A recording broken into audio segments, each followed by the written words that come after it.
Before we get into today's video, I wanted to show you guys the Spellcaster tee that we spent all week working on. We didn't get to film production for it because on Friday we were so busy. We had a few things we had to do to get some quotes ready, and then I don't think we started production on these tees until like 3 p.m., so I just didn't have time to film.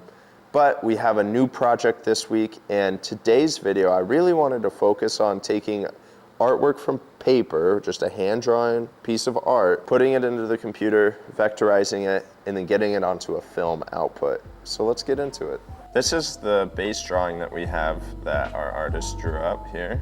The major problem with this one already is that it was drawn with lined paper. So we have all these lines that we're gonna have to work around. All right, we gotta get Illustrator open here. I always love these little artworks that they do. So we're gonna come down here and there's this little image trace. And for this one, we want sketched art. There's so many tools nowadays that makes it so easy just to kind of automate this process. Boom, right there. So we have our skull right here, and it took it and did a pretty dang good job at turning it into a vectorized image. But we still have all of these lines which we don't want, and this is where the painstaking process comes in. But before we get rid of these lines here, I'm gonna inspect, and you can always change it by going to this little box here and advanced settings. And as you can see, so say we turn that all the way up, this basically adds more information. So you can see it's like all blown out there. Yeah, like crazy. So we'll go back to what it was at.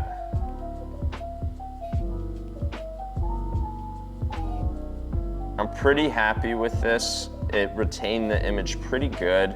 You're not gonna get all like the natural shading that the drawing had and everything.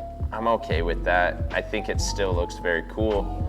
So now that we have this, we're gonna export it.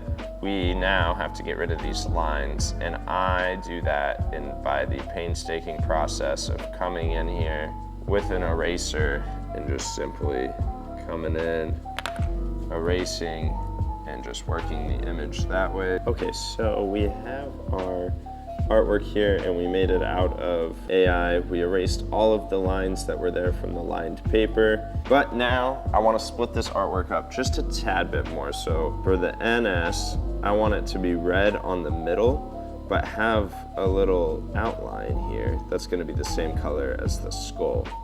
So how I'm going to do that is I'm first going to make my selection to separate the NS, and we're just going to simply select and mask. Don't worry about any of these settings. You just want to do new layer and then okay. So now we have our new layer here. So now these two are technically separate layers. So what we're gonna do now too is we're gonna duplicate this layer. Should I say copy to? For the top layer here, I'm gonna give it blending. So blending options, and then we're gonna stroke. We're gonna do 13, keep it gray. So this is gonna be the actual color that I want the skull to be. But for right now, we're gonna keep it gray so there's a separation of the inside text and the outside outline. What we wanna do is take this layer here and the bottom layer, since we want them to be together, and we're gonna merge them. And then we're gonna hide this layer here.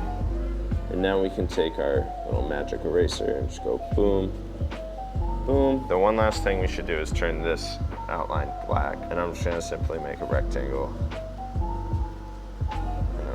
Alt, put that in, and there we go. We officially have artwork that's ready to be put back into Illustrator. We're gonna export it, so we're just gonna save, not export, we're gonna save it. We got all of our artwork collected here in Illustrator, but we have to re-vectorize it. Let's start with the skull layer here, so we're gonna go select, properties up here, and then we're gonna scroll down, image trace. Oh, we don't want to do that. We want to do sketched art, and we're going to have to lower it just a smidge. So I'm going to come in and adjust this setting here. We're going to try maybe like 124 and see if it just lightens up some of the jaw. Yeah, see, so there we go. So we get some of that shading back. So we say A-OK.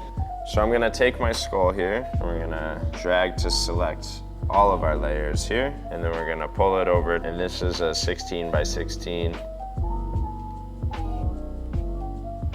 So now we have it on the 16 by 16.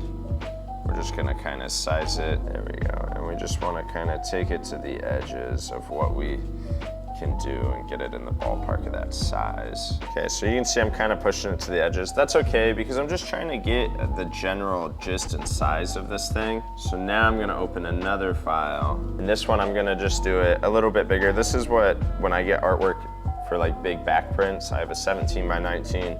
And what I do is I take these registration marks and I come over here and I drop them onto this bad boy. Boom. We're just gonna keep them there for now. And then we're gonna take our artwork, now that we know that it's scaled to the size that we kind of generally want it, and then we drag it over here. Now we know that if we center this out, then we're ready to print it. We have a few of these. We're just gonna hide that and then file, print. I always have to change the paper. We do print on rolled paper, but for some reason it always likes to freak out. And then that's it, print.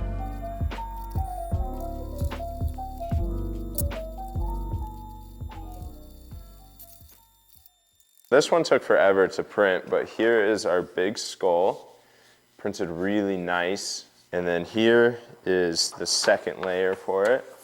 The one reason I wanted to show you guys these film outputs is because this is your first chance that you'll really get to see how your print's gonna line up. So if you just adjust your registration marks here, and so this is where you really can kind of move it around and play with it to see. So that's pretty lined up. We're doing a left chest print as well, and this is tiny. I mean, this text is less than an inch. It's about a ½ inch tall. So that's gonna be interesting to see how it's gonna line up on press. I think we can print it pretty okay. I hope you guys enjoyed watching that artwork be broken down. Now we gotta move on to something that is my least favorite part of screen printing, and I'm sure you guys probably feel the same, and that is reclaiming our screens. So we have 6 from this last job that we have to reclaim. These neck tag ones just need to be cleaned because we're gonna reuse them. And then we have several down there from other jobs. So I'm gonna go do that.